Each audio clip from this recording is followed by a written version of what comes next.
Gönderdim, aldım, verdim, koydum, getirdim, götürdüm, bıraktım, söyledim. Bir sayfa بعدی.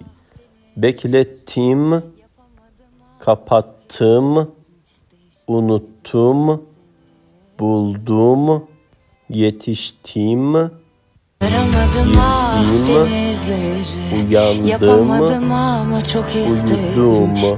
اینو آخریش هم معنیش تو برام بنویس. Çok üzüldüm, çok sevindim, çok korktum, çok yoruldum. Ne yani? Ne karmaşa.